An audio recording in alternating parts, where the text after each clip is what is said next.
Macam-macam. Ana janggut kok panis. Piye iki kok Bathara teko dengkulmu kuwi. Piye, ha? Arep gleneng ya kowe. Aku madake wedi karo kowe. Iki Bagong Kondyang bengi iki. Ngosase dewa ayo. Kowe arep ngopo kowe? Arep mbelani kowe? Bathara Narada ora mundur saka negara. Kok negara ngaras? Pombong wilayah. Tak katutke dosane. Iya. Iya wis aku tak mundur. Iya. Ora mundur sudet wetengmu metu cecule. Wis. Weteng kok metu cecule. Ayo ngomongno Bathara Guru ora wedi aku kae.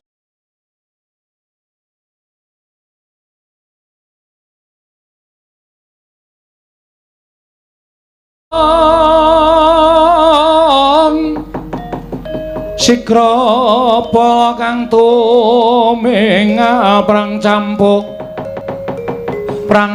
samya matali lertate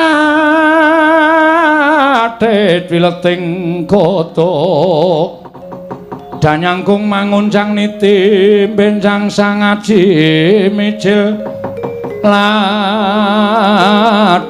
ngedali wuwus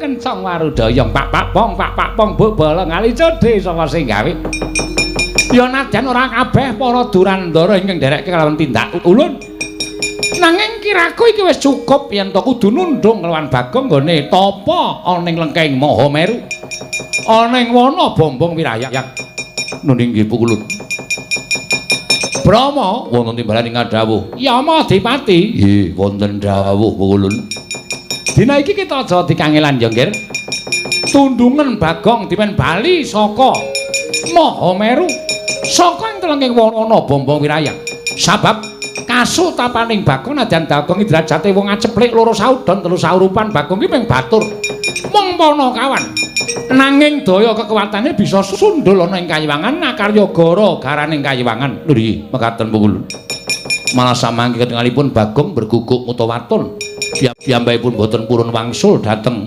Karang Kadempel mula kita ingkang kudu bisa mbudidaya balekake Bagong merga yen nganti keterus-terus Bagong ning lakoni tapa sing ora tentrem Kayangan nggih mekaten Hyang Pikulun Jatimurti paring dawuh kelawan panjenengan ulun supaya ngreka daya piye Bagong supaya bali marang Karang Kadempel mekaten pukulun saiki kula mekaten kula nyuwun pamit madal pasilan utawi nyuwun pamit mapangaken dhateng Bagong menawi kula jum saronari saged wangsul menika langlah langkung prayogi nanging mrawi boten sepurun wangsul kelalono kula badhe sekedhik paring pengajaran dhateng ponakan Bagong ya ning surti ngati-ati lho Indra ya aja grusah-grusuh arep dikaya ngapa Bagong kuwi wong dugal kewarisan kuwi atmajaning Semar kuwi Kakang Bathara Ismaya mula yen to nganti Bagong kedunungan daya kekuatan kita aja kaget merga wong kae pancen winong dening dewani lho iki ngestaken dawuh nyuwun pamit sing ati-ati aja kaya bocah cilik Bathara Brahma Yama Adipati awat-awatana Indra kira-kira keseser musuh Bagong wangono ya nggih lho iki ngestaken dawuh nggih ngestaken dawuh nyuwun pamit wo sing ati-ati aja kaya bocah cilik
Kacarian putra lamun kawekasan yeka wisanggeni maya Wisnu Pradenta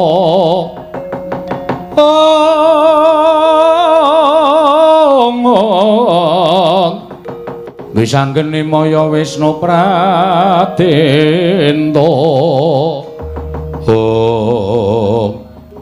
ngati-ati lho Gong aku kok ketir-ketir atiku niatku ora mbelani karo kowe ning aku mungkur karo Petruk mau kok rasaku kok ora mentala mula rasa wedi le nek pancen kowe engko wani karo dewa nek pancen kowe engko kena apa-apa tak bilani kowe lara aku lara kowe mati aku mati kowe lara aku lara kowe mati aku mati Gong wis rasa kuwatir iki tenanan maming kandhek ana ing lambe tenan Gong lahir batin nek pancen tenan maturake panuwun ingkang tanpa pepindhan terus ning mungsuh awake dhewe iki ora bae-bae iki wong abot kabeh mungsuh awake dhewe iki dewa-dewa ha terus piye kowe ora usah melu-melu iki perkaraku ya ning nek kira-kira kowe engko weruh aku cilik diajar karo dewa gedhe aku arep dipateni kowe maju ngewangon aku siap rasa kuwatir Gong siap aku ya siap rasa kuwatir ning gelis ora ngenteni aku mati lagi maju ya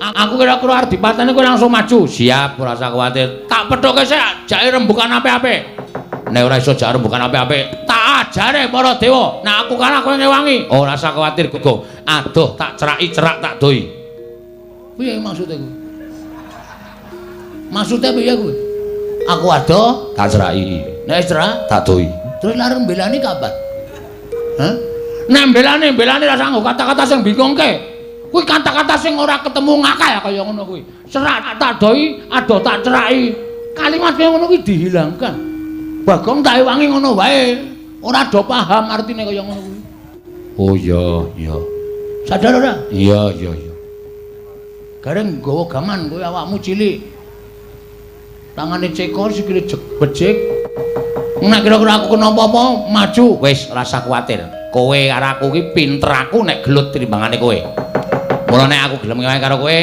ora usah kuwatir Go sapa wae sing maju arep miloro karo kowe aku sing nandangi siap wong telu manunggal dadi siji ya Truk pokoke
nututi lamun katututan lamun mangsa prawira tiktaya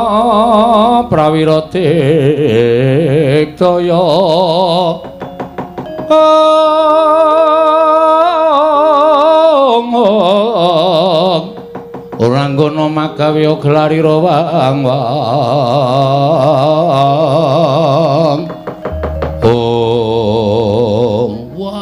ujuk langsung loro, Truk. Mungsuhe loro Truk rene, Truk. Ya. Ora usah kuwatir, pokoke nek kono telu, adhiya telu, kono loro adhiya loro. Ngono. Kowe sing mburi ya. Kowe, aku sing arep rada cilik. Oh. Mungsuh kok milih-milih ora. Bathara Indra. Ya, Bagong. Ndas pundi Mukulun? Aku tetep nampa pengendikaning Wang Pikulun Bathara Narada kinen nyingkirke karo kowe. Kowe kudu bali saka lengkeng Gunung Mahameru ana ing saka ngaras Bombong Wirayang lan aja mbacutakake nggonmu nglakoni topo ya Bagong kowe bali yo ora gelem bali kowe ngerti ulun sapa Ulun Bathara Brahma. Wo, Bathara Brahma to. Heeh. Dewane ngapa? Dewaning geni. Wo, ngambil reke. Lho. Kok dewa geni kok nyilih rek ora? Mesti apa-apa iso kobong kae. Mestine. Kowe bali yo. Aja ngeyel. Ngeyel karo Bathara Brahma aja kakon dosa. Kowe bakal tak untapake cemlongaku ning Kawah Candra Dimuka. Sesuk mboten ajeng purun wangsul, saniki mboten ajeng purun wangsul. Paribasanipun adan dewa kayangan ngebiyuki lengkahing Gunung Mahameru wonten ing wana Bombong Wirayang kula mboten ajeng wangsul. Yen ngono kowe wani karo dewa. Bagong niku mboten wedi karo sapa-sapa.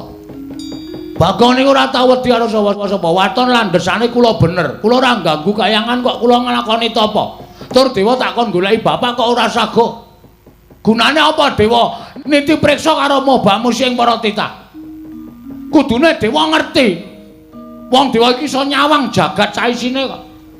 Nek kula wangsul sampean kudu nuduhke, "Lho Bagong, bapakmu nang kene iki lagi ngene karo iki duwe gawe kaya ngene." Mengke tak jujuke Semar. Ming perkara kana mong kaya ngono angel lho. Kok kaya didelik-delikke? Ulun ora ngerti ning endi bapakmu. Kok ngono kok dewa? Dewa kok ora awas paningale. Yen ngono kita wangkal. Wis ket mau arep wangkal aku arep. Wani karo Bathara Indra. Sing tak wedeni apamu? Siap lho, Tru. Ya. Iso nglangkahi kuwandane Bathara Indra. Kowe kelakon topo ning wana Bombong Wirayang. Iso nglangkahi batange Petruk. Lho. Kok aku sing dijokke piye? Ya batangku barang urung rampung kok. Oh iya. Kowe kena nundung aku saka alas Bombong Wirayang. Mati dene aku. Pangga, tak ayoni. Terus. Ya.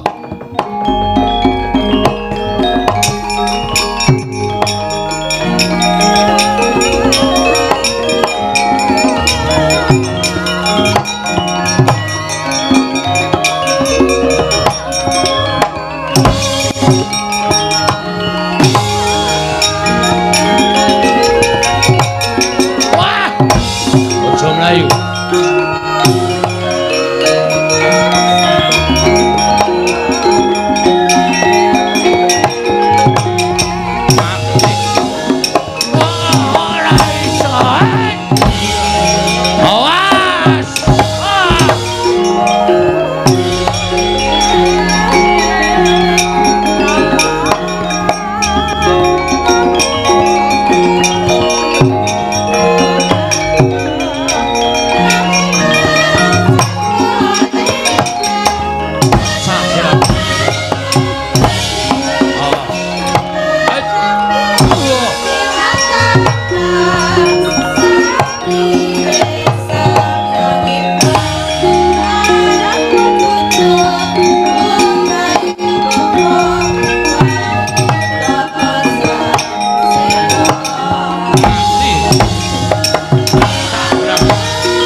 Kaya wong girap-girap. Asem dewa iki ampuh tenane. Ampuh piye?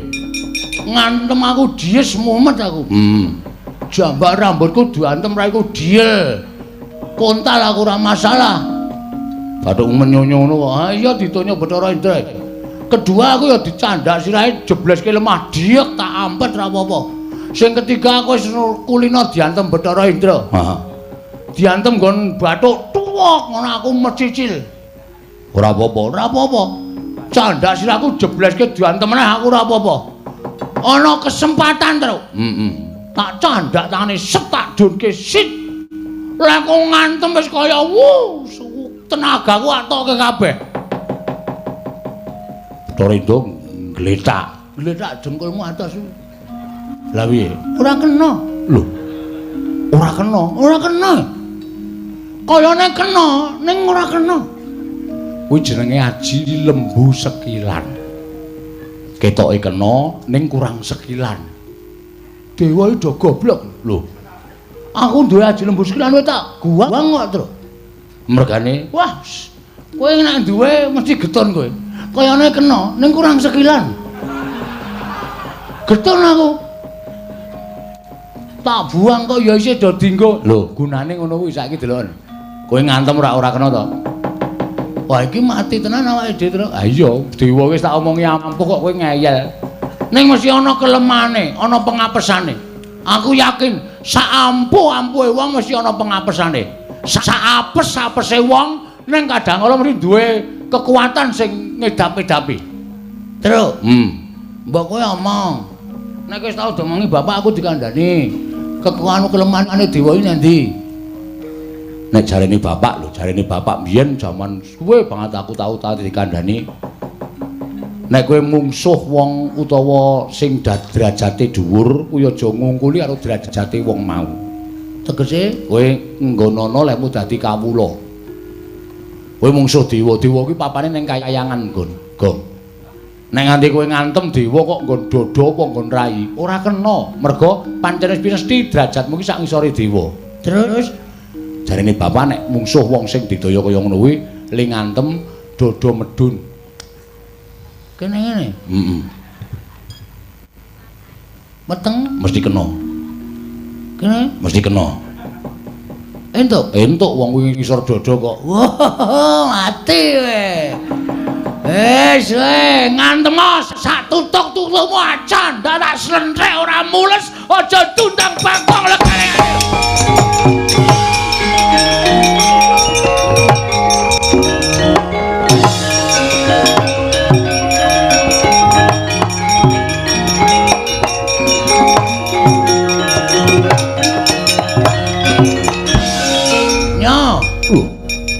Sirah dilungake. Ayo ngantem sak tutukmu. Ayo wis. Persiapan mlebu ICU engko. Lho kok malah sumbar wae ayo ngantem. Mati dari aku nyotibakno pecah siramu. Ayo guys aja omong kowe. Ayo mburi. Mati. Mine gantine dodo apa? Nya. Lho ora apa-apa ki padake aku ya anak dewa. Kowe mau ngantem aku ora kena. Saiki nek nganti ora kena, aja dundang Bagong. Apa kira-kira iso ngantem dewa? Kon ngantem tenan. Iso kira-kira ngantem dewa. Kon ngantem tenan. Antemen iki mergane patimu. Waduh mati aku. Apa kowe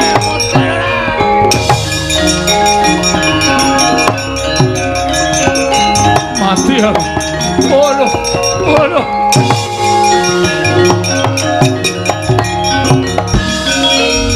Gong sukses. Jos wis.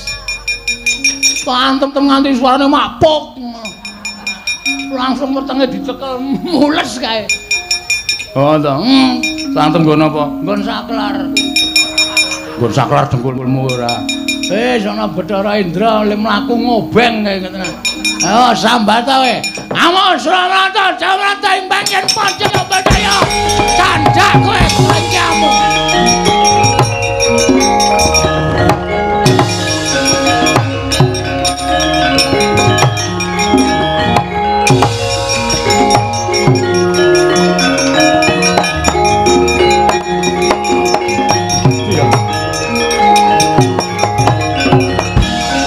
Kakang Bathara Indra mundur mbrangkang. Waduh, mati aku Bagong kok ngerti keringkiane dewa.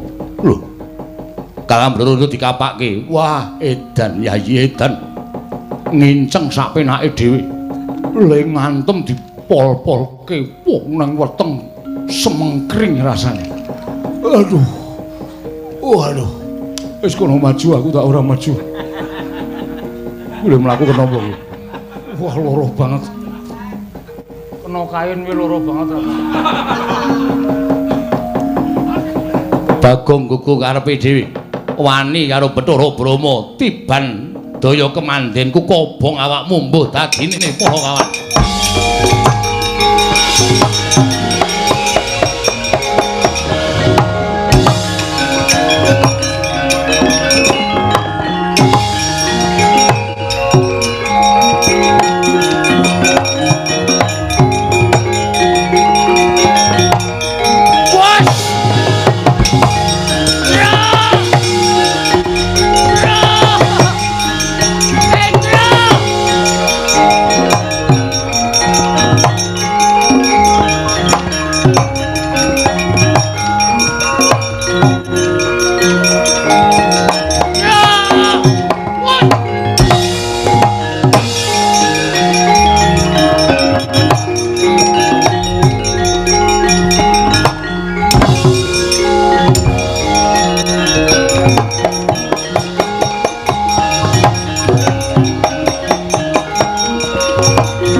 Kowe iki ra iso renang to, Gong? Ra iso.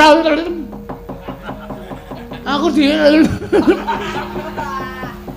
iso renang, mesti tak uncalke ning kali. Nyatane genine Bathara Brama nyemplung kali ra yo mlebes kabeh. Lho, ngene iki lho ajar renange lho nginggak lho. Sikile ngisor dipancalke. Modar, Truk. Selamat modar. Ya kene, tak gendong kene. Nah. Ha, mantap.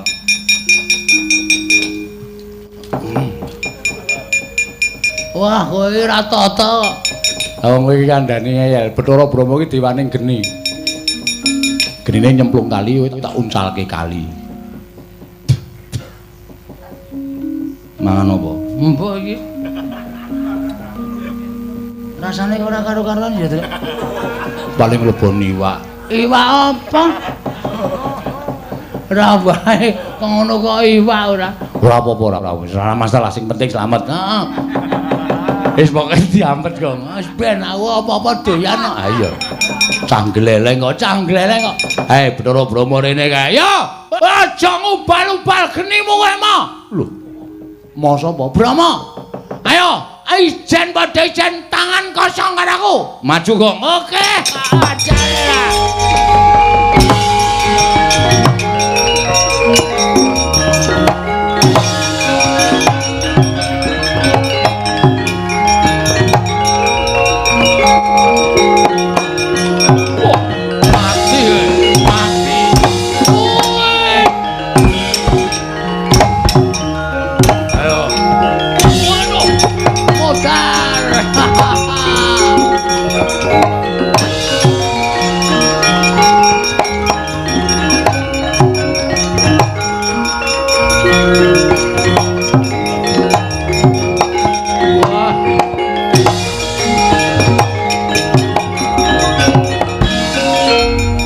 Bathara Brama mundur. Oh ladal. Bagong pancen ora kena dijum sarana aris. Wani gawe begering para dewa. Oh konangan Yama Dipati ajabut nyawamu mbuh dadine pati. Wah.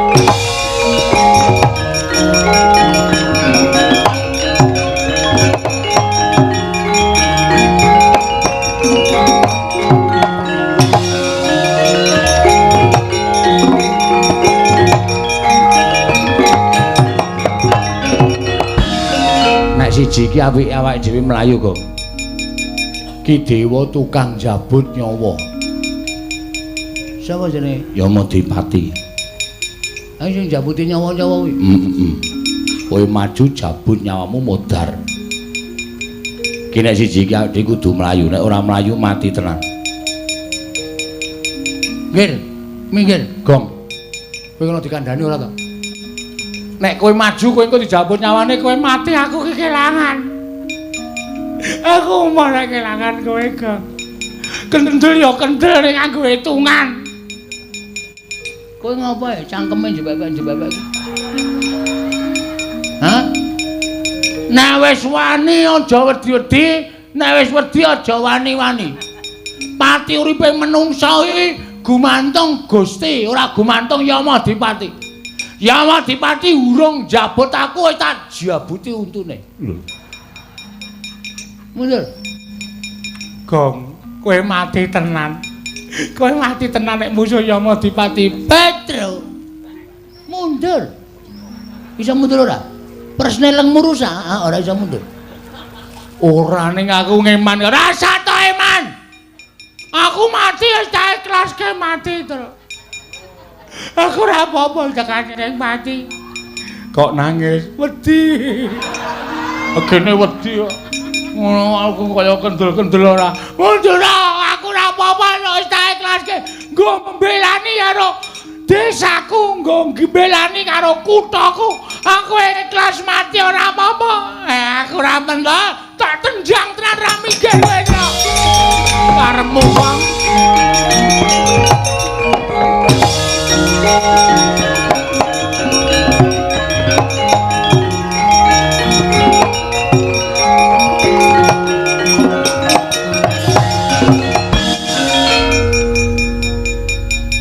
Kowe ya sing tukang jabut iki ya. Jabut nyawa. Oh, ora mbok nyawa mbok apa sing penting kowe tukang jabut to? Iya. Ayo arep ngapa kowe? Kowe gelem bali apa? Ora. Ora gelem bali jabut nyawamu. Piye? Jabut nyawamu jabut. Jabutan. Kowe iso jabut aku, bumi langit tangkep mati tenan aku. Wis candhak sirahmu, sendal nyawamu. Wis. Hei. Hop. Wah, angel banget ta iki. Ayo, iki nyawa peret iki kaya ngene iki. Ora bakal iso tak jabut. Wah. Waduh.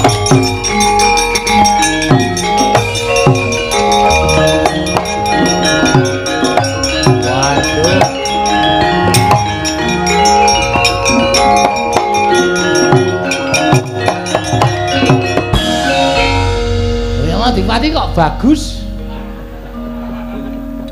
Nek mungsuh Panakawan niku kewirangan. Ajeng kula jabut nyawane, ajeng kula candhak sirahe angel Raja Mak lunyune. Bul Bagong niku sirahe digrujuk solar. Anggere keneng mlunyu, keneng mlucut, keneng mrucut. Lah cah edan lah kok tadi jenggotmu ilang. Disaut jenggote dijabut sak kayange. Waduh, priye Raja Mak jamak.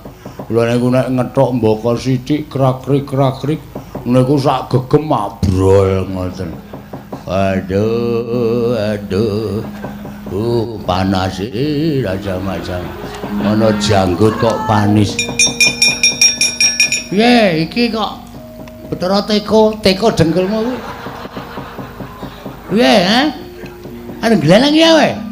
Aku madake wedi karo kowe. Ki Bagong kondhang bengi iki. Ngosase dewa ayo. Kowe arep ngomong apa kowe? Arep mbelani kowe? Bathara Narada ora mundur saka negara. Kok negara ngaras? Pombong wilayah. Tak katutke dosane. Iya. Iya wis aku tak mundur. Iya. Ora mundur sudet wetengmu metu cecule. Wis. Weteng kok metu cecule. Ayo ngomongno Bathara Guru ora wedi aku.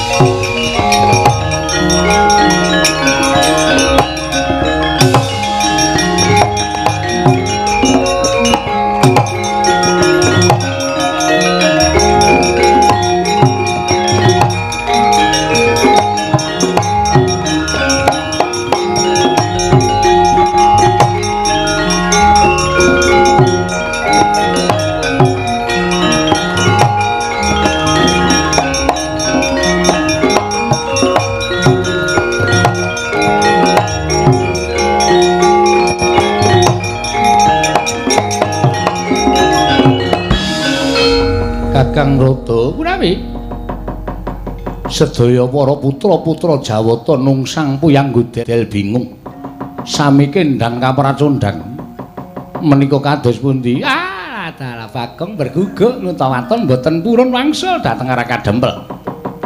Piyambakipun pilih tapa wonten telengking wana bamba wirayang wonten lengking Mahameru. Ingkang dipun suwun Bagong purun wangsul ning kedah sareng timbulipun Kakang Semar Badrana ya mongko Kakang Semar boten dipun mangertosi wonten pundi papan dunungipun. Ngantos dados daredaning para dewa kaliyan pun Bagong. Ning eling-eling gandeng Bagong menika pancen wong dugal kewarisan dewa bubar mawon boten kanten-kantenan. Kula semangkaken dhateng Paduka Pandhara Guru. Bagong, kita kena ulun nilikake apa ora apa kawan.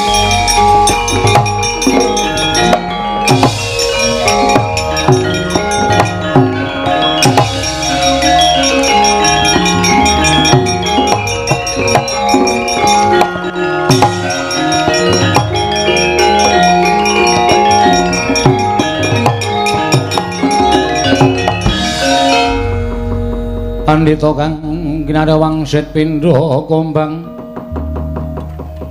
ngajaping tawang susu angin ngendi nggone Truk. Sapa iki, Truk? Bathara Guru. Hah? Bathara Guru. Koyane wis menyang. Lho. Murite durung teka kok wis teka. Bathara Guru dewaning para dewa ya kluthuk kowe. Tokok sisan. Sing tak tanteni. Tangane kok papat ya, Truk? Ora apa-apa Bathara Guru kok. Wah. Adus suwi, keleke papat. Le ngosoki suwi. Ya ben iki senengane karo Bagong. Ponokawan Bagong. Wonten dawuh ulun. Kita ngerti ulun sapa? Nggih, kula ngertos. Paduka Pulun Bathara Guru. Kita kuwi ngerti ulun sapa? Sesembanipun para titah. Ulun dawuh kelawan jeneng kita lumantar Kakang Trada. Kok kita ora ngestokke? Nuwun sewu Bu Kulun, kula dereng purun wangsul. Sebabe Bapak ical. lho. Ilang kena ngopo? Mboten ngerti, lali le deleh. Hus. Lali dele ora bapak ki menungso. Heeh, pokoke murca saking Karang Kadempel. Kula pulun wangsul. Mergo kula ya ndek gegawan kepengin bangun desa, bangun kutha. Iya. Ning kudu bareng karo Bapak Semar. Nek Bapak Semar mboten kondur, kula ya ora arep mulih. Kita ngerti, kita laku tapa ning wana bombong wirayang kuwi gawe geger kayiwangan. Mula tumeli ulun urusan kelawan para dewa ngundurake kelawan jeneng kita. Kula mboten purun wangsul. Kita wani karo ulun. Mboten. Lah kok kita emoh bali? Tesih kerasan teng mriki. Kita bali yo. Mboten Bu Kulun. Yen kita ora gelem bali tegese kita wani karo panjenengan ulun. Nyuwun pangapunten nek panjenengan pun dikon kaya ngoten monggo mawon. Ning kula mboten ajeng wani kalian dewa. Ngene wae Bagong. Pripun? Yen kita kuat nadai daya kekuatan ulun, kita bakal ndak keparangake topa ning bombong wirayang. Nah yen kita ora kuat nadai daya kekuatan ulun, kita bakal kendang kapracundang mbuh menyang endi tibane. Yen perlu tiba kita bakal dadi sarana tekaning pati. Pun ngoten mawon malah prayoga. Gong, ora edan kowe iki. Piye to, Gong? Menenga. Oh minggat bae kono. Senengane ngegol-goli wong ora. Kowe nek kena daya kekuataning Bathara Guru kontal, kowe tiba sirahmu ketatap padas, pecah, modar kowe. Truk. Nek bapak ora mulih, aku mati ra apa-apa, Truk. Wis kono kowe mulih kono. Kono ngurusi anak-anakmu kono. Aku tak mati ra apa-apa. Ning nek kowe mati tenan aku kelangan. Wis to, santai. Ora usah kuwatir, engko bapak kon gojek terus simbok men simbok meteng meneh. Engko terus anak-anak aku kaya aku ngene iki, ngono kuwi. Ora usah kuwatir to. Moh, aku moh, Gong. Wis, kowe nek ora gelem minggir malah tak nesoni lho. Kono mulih kono. Gong. Wis ke santai wae. Arep tak rasake kaya ngapa to kekuatane Bathara Guru iki. Iki ku jane ra ndek kekuatan. Nek ndek kekuatan mesti dadi Bathara dosen. Hus. Iki kedhen ning guru terus gajine ra mundak-mundak. Ketiban guntur geni guntur angin. Embuh tibamu Ponokawan Bagong. Pon mang tibake nek pancen ini ajeng nibake Guntur geni guntur angin pun monggo. Kula ikhlas mati ora apa-apa Bu Kulun. Kene margane pati kita Panakawan.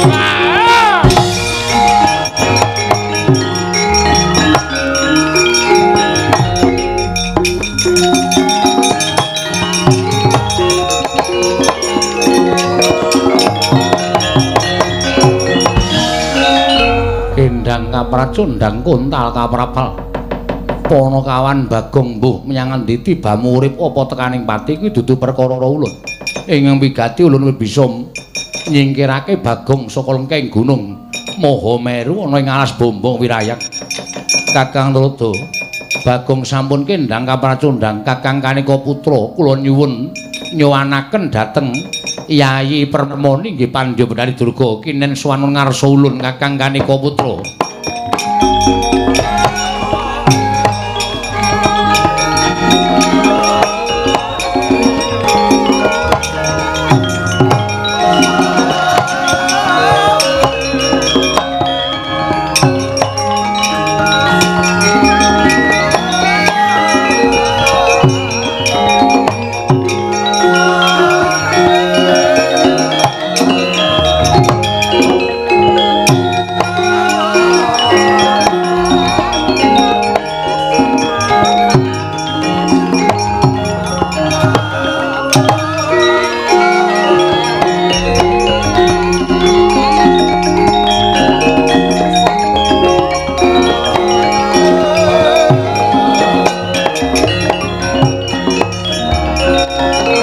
Pandhawa tata Gatiwisraya Indriyaksa Sara Maruta Pawana Pana Margana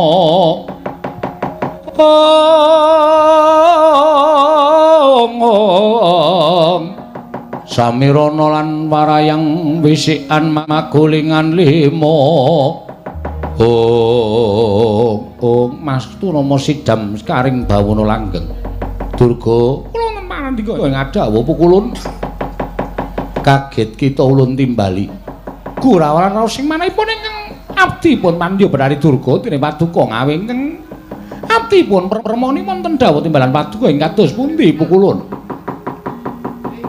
para wadyabala jim setan priprayangan berkasaan Lulu Banaspati ngleng-nglek balungan tandak wadyabala dandang mangure kita budhalake kemarang paduka mapan ana ing Karang Kadempel mumpung Kakang Semar utawa Kakang Ismaya linggal saka ing Karang Kadempel ninggal Karang Kadempel Panakawan uga ora ana mapan ana ing Karang Kadempel kawula Karang Kadempel jarah rayan dadi panganing para baju barat Pandya Bendari Durga topan ngaturaken panuwun ingkang tanpa pepindhan pukulun dene paduka sampun maring tedha dhateng para wadyabala berkasaan ora usah kakehan gunem sing tanpa guna tumuli kita budal dina samengko non ngestaken dawuh pamit madal masilan sing ati-ati aja kaya bocah cilik Pandya Bendari Durga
Pandhawa tata Katiwisraya Indriyaksa sara maruta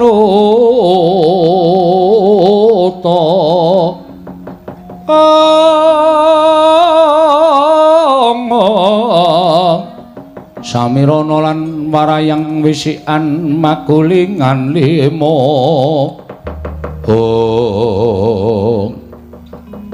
Pandya Ketaring abdi pun Jaramaya cumadung dawuh kula cumadung dawuh kula cumadung dawuh sibu kula nyadong dawuh sibu kula nyadong dawuh Bu Ibu kula nyadong dawuh Bu kados pundi pawartosipun dene patung ngawis sangyaning para baju barat Bu kula nyadong dawuh Bu Jaramaya wonten dawuh dina samengko kowe bakal entuk pangan lan para wadyabala baju barat uga semono uga ora bakal kaluwen merga wanter timraning Wang Pikulun jagat giri prating kadhawuh karo panjenengan ulun yen ta dina samengko Karang Kadempel ditinggal dening Kakang Semar malah majane uga ninggal Karang Kadempel mula wektu dina iki ana kalodhangan ingkang becik banget ya Jaramaya Srana kowe sak wadya balamu berkasaan jim setan ambyuka marang Karang Kadempel.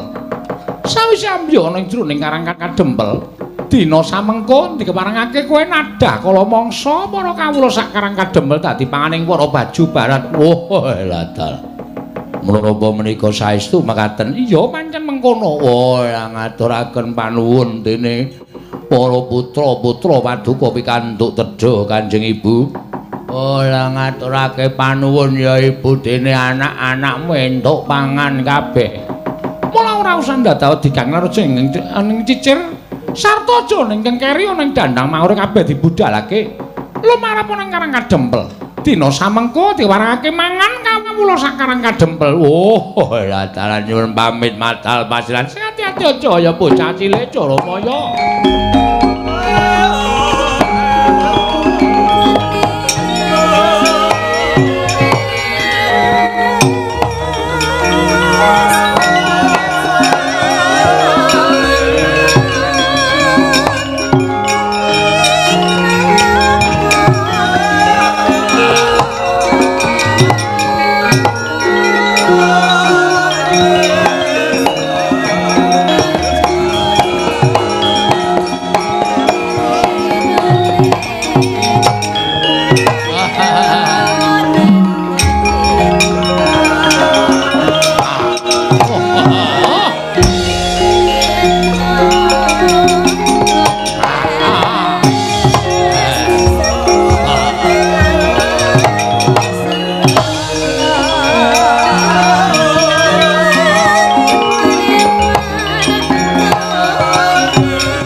Aku wis positif. Positif piye? Mbok dipresake nek positif. Tegese kelangan nadi, Rek. Mbok apa sing apik cangkeme iki, Truk? Wong Bagong bar perang karo dewa-dewa. Iso malah kelangan nadi. Bagong wani karo pukulun Bathara Guru. Bareng ana Iwang Pikulun Bathara Guru ngetokke daya kekuatane ya kuwi guntur geni guntur angin. Bagong wis tak omongi Gong rasa wani karo Bathara Guru ning bocah erak ngayali raja mak-jamak. Kena Kyai Guntur Geni Guntur Angin Bagong kontal kendang kapracondang rek. Ya iki Bagong mbuh menyang endi papan dununge? Mbuh Bagong mati apa urip?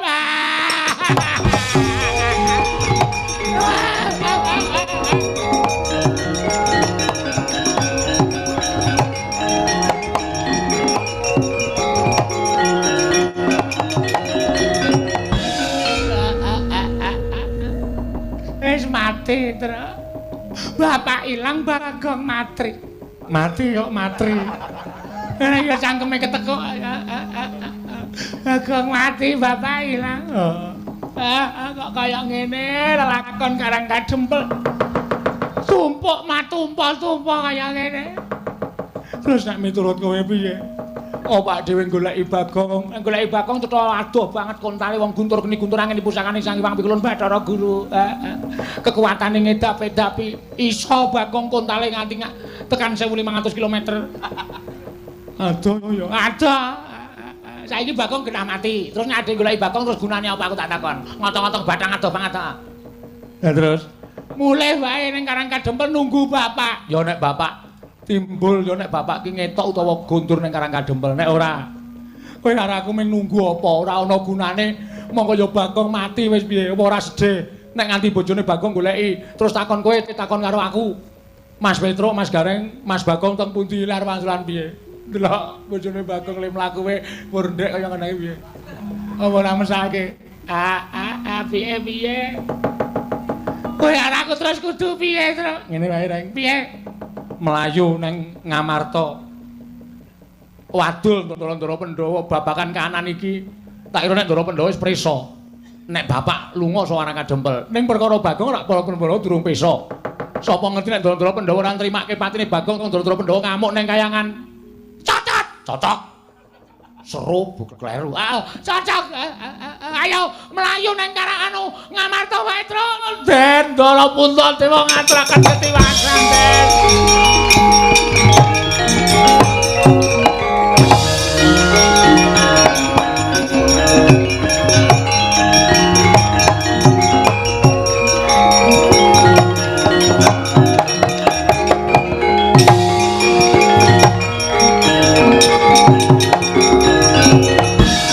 Mangsuli kandha ngajeng nalika semanten ki lho Bagong kene Kyai Guntur Geni Guntur Angin kendang kapracondang kontal kaprabal tebih dawahing ki lho Bagong nalika semanten mestaka kenging padas satemah mboten emut Purwa desene ki lho Bagong wow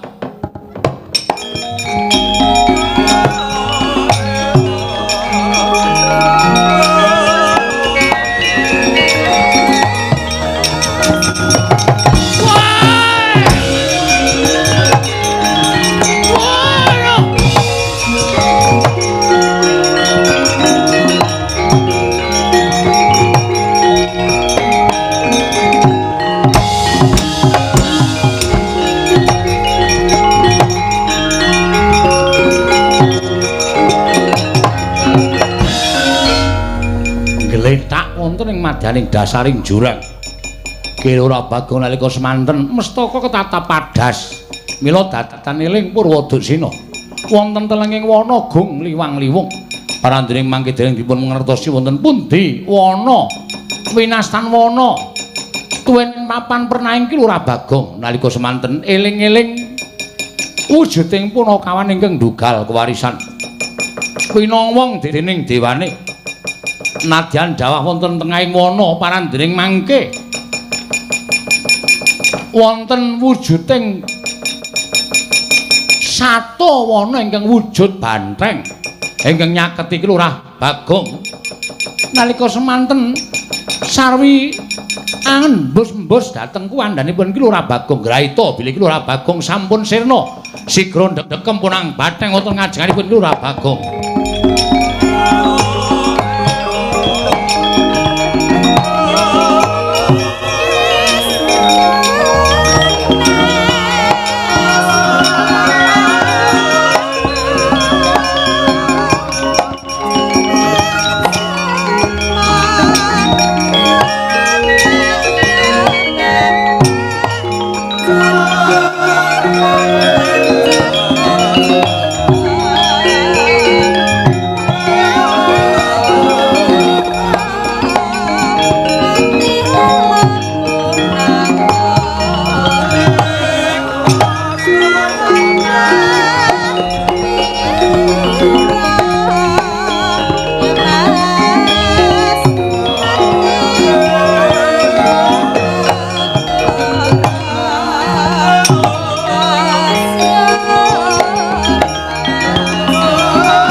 dalu aras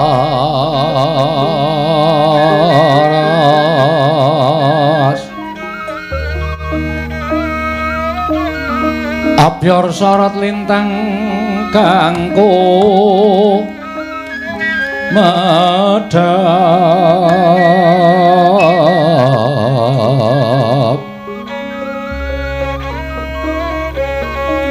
tete sonya madya rati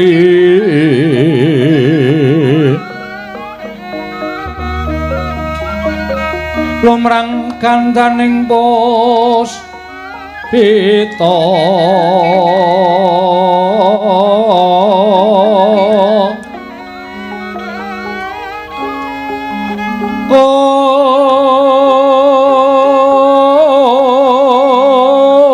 karenggan putyanira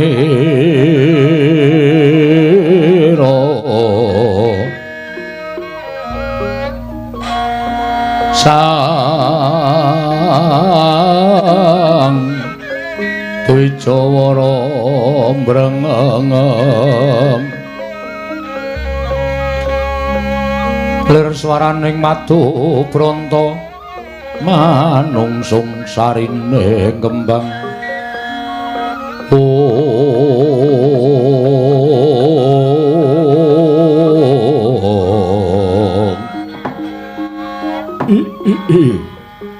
ya jagat dewa Bathara ya jagat pangestu ngara wiladal sasuwene aku mapan ana ing tengahing alas pinarengake dening para Jawata tunggu ana ing alas kene suwene ora tau weruh ana jalma menungsa ing mlebu jroning alas lha kok iki ana kuwanda ingkang gumlethak mapan ana ing tengahing alas mongko ndawes padake tatu ingkang aran Kranjang merga kena watu ingkang mapan ana ing telenging jurang mbok menawa menungsa iki ingkang kaningaya sarta menungsa iki ingkang nampa pasiksaning sak pepadaning menungsa wekasan dicemplungake ning jroning jurang wah kaya ana rasa melas jroning atiku yen to nyumurupi marang titahing Bathara ing kemapan ning jroning jurang iki mongko ndawes padake kanthi netra permana jati lha kok jebul tinemune titah iki durung winanci lan durung titiwah yaning mangsa kala yen to tekaning pati merga saka pitunganku isih dawa jangkae nggone urip ana ing alam padhang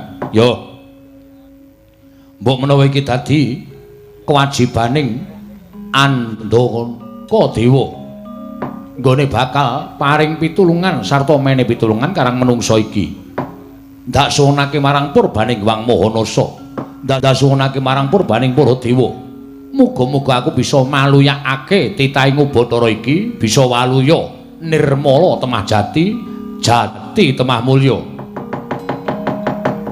niat langening kalanggiwan aklar pandan moncar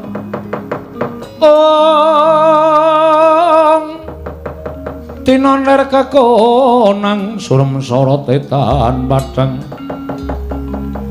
kasor lan pacaring purnameng gegono dasari mongso katiga kocap kacarita nadyan wujud handaka parandening mangke kasinungan kaseten linuwih tan prabeda selama ing jalma menungso sigra nyaketi pilurah bagong nandang roga dataning Purwadaksina sedaya tatu dinilat dening ponang Andaka nengging aran Andaka Dewa saged waluya nirmala temah jati jati temah mulya Kelurahan Bagong kagiat kadra wekasan nengging Kelurahan Bagong wau lang-langing tuya mangungkung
Yat langening kalan wana gelar pandaan moncar Tinon lir kekonang surem sorotetan badang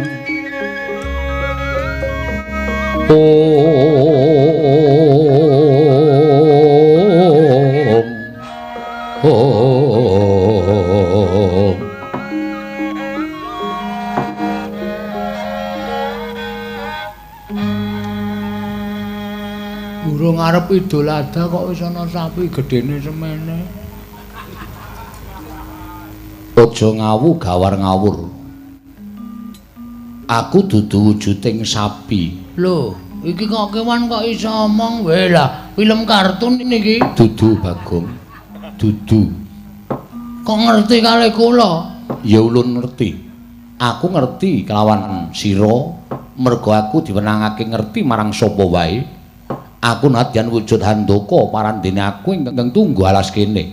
Lan aku kuwi ngluwihi marang sak pepadaku. Dene wujuding satu wana, satu kewan. Aku bisa tata jalma kaya jamak lumrahing menungsa lumrah. Wah, lah gleleng tenan iki. Agi iki aku weruh ana wujuding handaka niku napa to? Handaka niku kanca kula. Dudu. Handaka kuwi wujude bantheng. Wah, lah bantheng. Ampuh iki. Iya. Dikeparangake dening para dewa, aku kuwi bantheng sing ampuh, isa tata jalma, ngerti sadurunging winarah lan ngerti lelakon sing aku ora ngerti. Yakin? Iya, tenan. Nek pancen tenan sampean jenenge sinten? Aku aran Andaka Dewa. Andaka Dewa. Iya. Wah, banthenge jenenge Andaka. Aku sing menungso mung Bagong. Jian wis ora adil. Lho aja ngono. Aja nyebut sing ora-ora. Bagong, wonten dawuh kena ngopo kita kok nganti tekaning pati ning telenging jurang. Jare sampeyan apal, ngerti lelakon sadurunge winarah, ngerti lelakon sing ora panjenengan ora ngerti. Saiki nek pancen tenan aku kena ngopo? Ayo. Nek ora iso bedhek sampeyan ngendika niku mung goroh kabeh. Ya, yen pancen kita njaluk ulun ingkang batang lelakon kita, ulun bakal batang. Nggih ampun isih urip kok arep batang. Gusike. Tegese batang kuwi merdekake apa ingkang lakon lan kita lakoni. Lah ra ngoten. Napa kula kenging napa? Kita ingkang sekawit tapa ning lengkeng Gunung Mahameru, ana ing alas bombong wirayah. Nanging ora dikeparengake dening para dewa. Wekasan kita Pancakara kelawan para dewa. Nalika semono para dewa padha kendhang kapracundhang kuntal kaprapal kalah kelawan jeneng kita. Wih lah bener kabeh. Terus kita adu arep karo Bathara Guru, kita kena daya pangaribaning Bathara Guru ya kuwi wujuding pusaka guntur geni guntur angin. Kita kendhang kapracundhang tiba ning alas kene, kita tekaning pati. Oh, nggih matur nuwun. Cocok kabeh nek ngono sampean pancen banteng sing ampuh tenan. Ya, dikeparengake dewa pancen dadi banteng sing didigdaya. Syukur, syukur. Kula ajeng takon. Takon apa? Sasuwene kula lungeni bojo kula aman-aman mawon mboten. Soale kula niku ngerti Gareng niku seneng kalih bojo kula. Dadi kula kuwatir kula tapa niku ya atine menak-menik tenan. Engko nek Gareng terus wirawiri nggawa apa pit Jawa nika? Ora, Bagong, bojo kita kuwi setya kelawan jeneng kita. Weh, lah edan. Lahir batin, lahir batin. Kok tau ngrujuk ember kula? Merga saka nggonmu kebangetan ninggal kelawan bojo pirang-pirang dina ora bali nganti bojomu nesu. Ning yen ditonton saka katresnan, bojomu kuwi lahir batin tresna kelawan kita.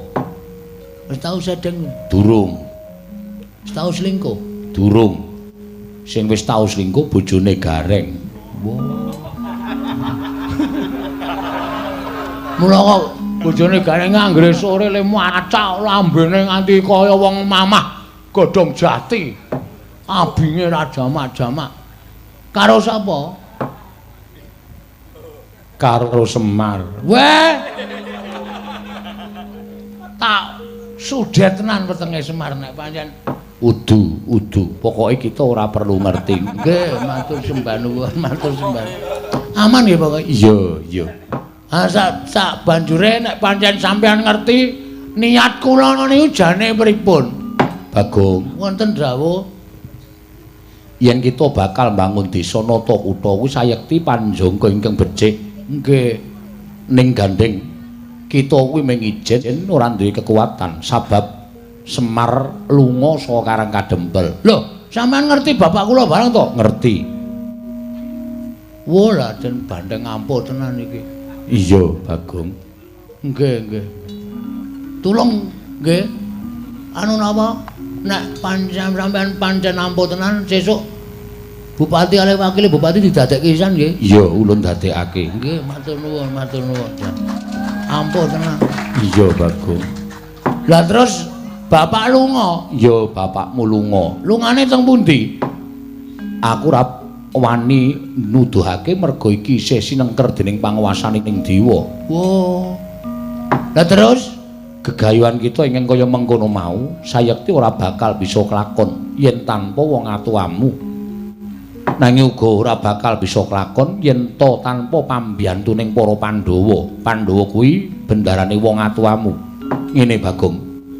Wong kang bakal bangun desa, bangun kutha kuwi sayekti kudu gumolong manunggal tetunggalan antaraning bendara utawa kawula. Ana ingkang nyebut manunggaling kawula lawan Gusti. Kawulane manunggal kelawan Gustine tetunggalan sengkut gumegut padha bangun desa lan bangun kutha. Kamangka dina samengko tumrap aku bendaramu Pandhawa kuwi nedeng kelimput. sebabe Ing atase pamomonge ya kuwi Semar Badranaya lunga saka Karang Kadempel. Lah kok dadi para Pandhawa ora gumregah, para Pandhawa ora budidaya, para Pandhawa ora sumedya ngupaya menyang didununging Semar Badranaya. Malah enak-enak kapiyenak lenggana ing negara. Kanthi cara mengkono, cetha yen to Pandhawa durung bisa manunggal kelawan kawulane ingkang diwakili dening Semar Badranaya. Mula kang sangka kuwi, wajibe Pandhawa kudu dielingake, wajibe Pandhawa kudu diumutake. terus sinten sing ngajeng ngemutake para Pandhawa? Tanuli kejaba mung kita Bagong merga kita ingkang wani kelawan para Pandhawa lan kita ingkang wani matur apa anane marang para Pandhawa. Yen Pandhawa ora dielingake mengko mundhak kebablasen. Kanthi yen to nganti kebablasen kita ora kelakon bangun desa lan bangun kutha Panakawan Bagong. Gonjang ganjing langit kelap-lapaton ler kincanging risang mawe gandrung Waduh jan pepundhen kula andaka dewa panjenengan pancen wasis tenan. iya jalaran lamun Semar ora timbul dadi wakiling para kawula sayekti samengko apa ingkang kita jangka ora bakal kasembadan. Panjangka kita kudu nyuwun palilah kelawan Semar Badranaya apa dene para Pandhawa. Terus niki apike pripun? Miturut saka panemuku ayo kita utawa sira Bagong ndak kanthi sowaning negara Ngamarta.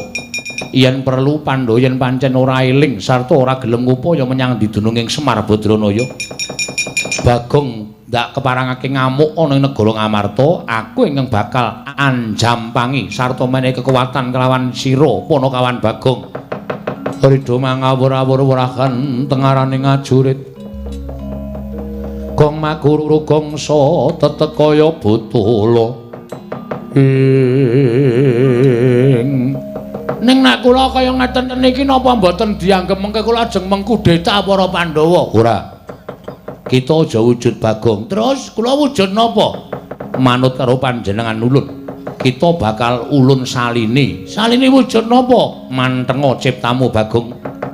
Ndak suwunke marang panguwasaning dat kamuring dat muga-muga sira isa aja wujud kaya dene wujuding Bagong. Oh nggih, ngestaken dawuh Sang Andaka Dewa. Lenglenging triya mangungkung